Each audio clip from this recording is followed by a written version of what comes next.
Prem Sagar sir ప్రత్యేకమైన అవకాశం కల్పించినందుకు ప్రేమ్ సాగర్ సార్ గారికి, అదేవిధంగా బట్టిమికిన సార్ గారికి ప్రత్యేకమైన ధన్యవాదాలు తెలియజేస్తూ జై బాపు, జై భీమ్, జై సంవిధాన్.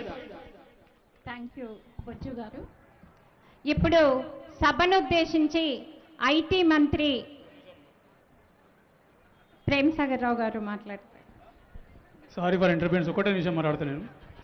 ఇక్కడ అన్ని వేదికలలో ఇంద్రవెల్లికి ఏది కానివ్వండి, మంచిరాల వేదిక కానివ్వండి, పాదయాత్ర కానీ ఎక్కడ కానీ ఒకటే మాట్లాడడం జరిగింది.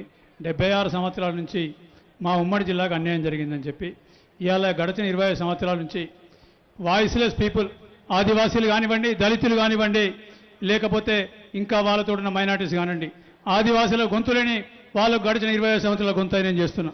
ఇవాళ నా గొంతు నొప్పి ప్రయత్నం చేస్తుంది. ఇవాళ మొన్న వచ్చిన వాళ్ళు ఒకటే గుర్తుపెట్టుకోండి, పార్టీని కష్టకాలంలో ఎవరు కాపాడుకున్నాడు, పార్టీ పెట్టుకుని ఎవరు చేసిండ్రు, ఇంద్రవెల్లి మీటింగ్ ఎవరు పెట్టిండ్రు, కరిగేవారి మీటింగ్ ఎవరు పెట్టిండ్రు, వీళ్ళంతా కరిగేవారి మీటింగ్ ఎక్కడ పోయిండ్రు, ఇవాళ ఇంద్రవెల్లి మీటింగ్ మంచిగా రోజులు లేరా, ఈ జిల్లాలో ఉన్న ఆదివాసులు రాలేదా, అన్ని మాట్లాడి బదలొచ్చిండ్రు. మీరు మాట ఇవ్వడం జరిగింది, మీరు ఎవరికి చెప్పినా నాకు బాధలేదు.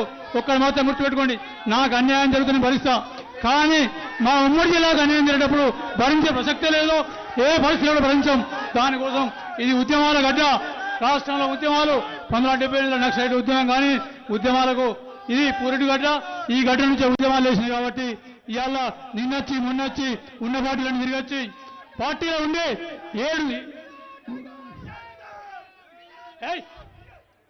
7 రోజులు బెల్లపల్లి ఒక పాదయాత్ర చేస్తే కనీసం 7 నిమిషాలు కూడా రాలేదు. వాళ్ళు ఇవాళ మంత్రి గురించి మాట్లాడుతున్నారు. ఇవాళ ఆ దినం ఖార్గే గారి సభకు కూడా రాలేదు, కనీసం మంది తెచ్చు సంగతి వేరు, వాళ్ళు కూడా మంత్రి పదవి అడుగుతాను. మొత్తం టీఆర్ఎస్ 2 సార్లు, బీజేపీ అన్ని పార్టీలు తిరిగి వచ్చిన ఎవరైతే ఉన్నారో వాళ్ళు కూడా ఇవాళ మంత్రి పదవి అడుగుతున్నారు. వాళ్ళు ఒక కుటుంబంలో 3 అయిపోయినాయి, ఇంకోటి ఇచ్చేస్తే జిల్లాను కాంగ్రెస్ పార్టీ వాళ్ళు దత్తత చేసి అమ్మజేయింది. అప్పుడు కానీ ఈ జిల్లా ఉమ్మడి జిల్లా అనేది తెలుస్తుంది మీకు.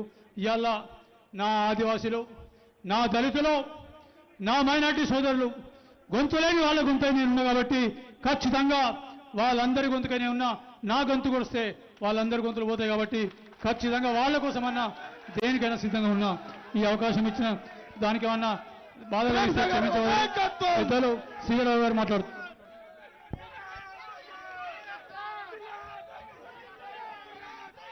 మీ అభిమాన నాయకుడు, మీ ప్రాంత శాసన సభ్యులు,